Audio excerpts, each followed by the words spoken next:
Hi there, and welcome to Studio SN, your place for card making, rubber stamping, and paper crafting tutorials. My name is Sara Naumann, and I'm so very glad you're here. Today I want to show you how to create a really pretty ghosted effect using Ranger's alcohol inks and their alcohol lift ink pad. Now the cool thing about this process is that you're able to get two looks out of one technique. So you can see here on my background, this purple area is all alcohol ink. But the image on here, instead of being stamped onto the alcohol ink background, the ink has actually been lifted off with that stamp. Now when I have the ink on my stamp, I can take it over to a piece of porous cardstock and transfer that ink to create kind of a positive and a negative of that image. Now if this sounds really complicated, don't worry, it's a really easy process to do. So let's take a look. Let's start with our alcohol inked background on here. And to begin, I'm going to work with a piece of non-porous material, which in this case is going to be Yupo. Now Yupo is not paper, but it is a synthetic paper, and it's meant to work with alcohol inks, and it does beautifully. Now I've just grabbed a couple of alcohol inks from my stash. These are all from Ranger. So I have Wild Plum, I have Meadow, and I have Stream. If you haven't worked with alcohol inks in the past, they're really easy to work with. They've got a handy little applicator, and all you need to do is just simply drop that color right onto your Yupo. And so that was the Stream, and you can see that color is sort of blending out. And you can let it dry this way. You can add more color to it, which is what we're going to do. So now I'm going to bring in some Meadow and add a few drops of that. Those of you who have worked with alcohol inks in the past, you know this is the magical part when all of the colors start to come together. So I'll bring in some Wild Plum and add this in here as well. And just a few drops are going to do the trick. And just take a look at that rich, beautiful color.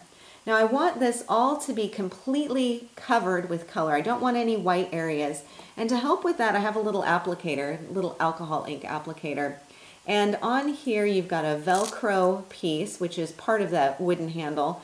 And then I've also got a piece of felt. It used to be white. I've been working with it this morning, so it's become a little bit of Stream and Wild Plum and lots of other colors. So that's going to get discarded after a couple of uses. But all I need to do now is just come in here and pounce this color so that I've made sure to blend everything. This is actually going to give me a really cool kind of texture as well. It really creates an effect of almost like a polished stone. Look how pretty that is. Now you can do lots of different techniques with even just a background like this. You could use it as a background, you could die cut it, you can do lots and lots of different things. It's really beautiful, and I love the vibrancy of the color on here. What I'm going to do now is have a piece that is completely dry, because you really do want to work with something very dry at this point. And this won't take very long to dry, but of course, in the interest of time, I've got a piece that I've already prepared.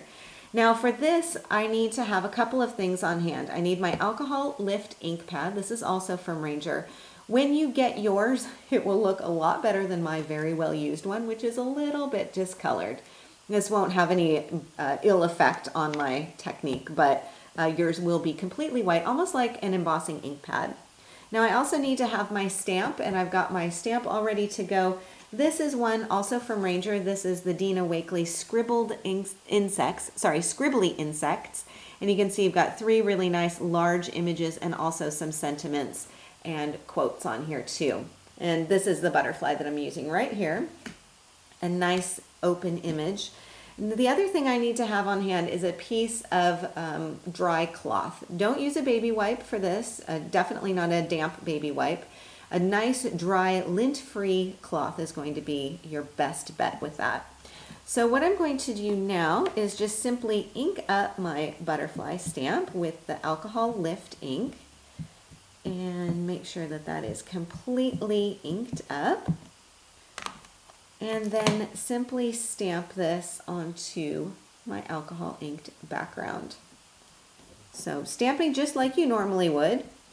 Make sure you've got some nice even pressure on here. And lift this off. Now what I'm going to do is bring my old t-shirt, that's what I'm working with here, and I'm going to start blotting And when I do this, I'm kind of turning my t-shirt around as I go. So I'm working with a clean-ish part of the fabric. You can use an old tea towel or an old rag for this. Just make sure that it is dry and clean. And as I'm doing this, I'm really gentle. I'm not scrubbing at it. I'm just sort of patting this. And you can start to see that image coming out. So getting more and more of that reveal on here. And then what I can do, let me find a really clean part of this grubby old t-shirt, and sort of start to buff some of that color away. You can see that the color is transferring a little bit onto my cloth, which is fine. And then you can see the detail of that butterfly emerging.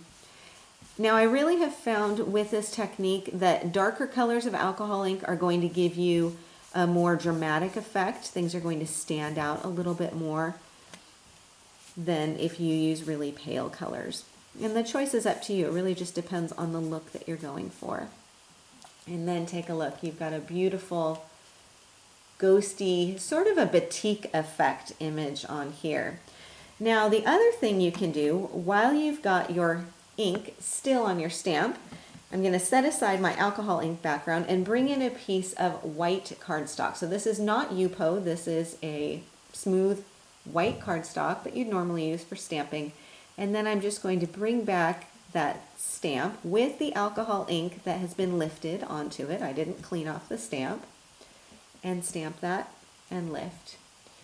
And I'm able to transfer the ink from our beautiful background onto cardstock. And I think this is just such a cool way to get two looks in one go. Absolutely beautiful. Now, of course, your effects are going to vary depending on what color of alcohol inks you're using. So in this case, with this card, I had a lot more of the purples and the blues in here, and that's just going to give me a very different effect, both of which are really fun. So in this case, all I've done is simply mounted up the alcohol inked piece onto white and black cardstock. I've added the sentiment on here. This is also from the same stamp set, and I think this just works beautifully. I've got a bit of a spattered background on here. Then with my reverse image, I've just added this up onto, again, a bit of simple matting. I've got the stamp sentiment, also from the same stamp set. In this case, to create the spattered effect on here, I created a mask for that stamped image. So I stamped the butterfly onto scrap paper, cut it out loosely, and just placed it on top of this. When I went to spatter my watery black ink on here, that meant that I was able to create an effect around the image instead of all over it. Simple and easy to do, and because you have such really fun large focal images, you can keep the rest of your stamp design pretty simple if you want to. So this is how you can use Ranger alcohol inks and alcohol lift ink to create two really unique effects. Thank you so much for joining me today on Studio SN. If you enjoyed today's show, please subscribe to Studio SN on YouTube, and I'll keep you updated on the very latest stamping and card making techniques. In the meantime, please feel free to stop by my website, saranaumann.com, for more paper crafting ideas. Thank you so much for joining me today, and I will catch you again next week.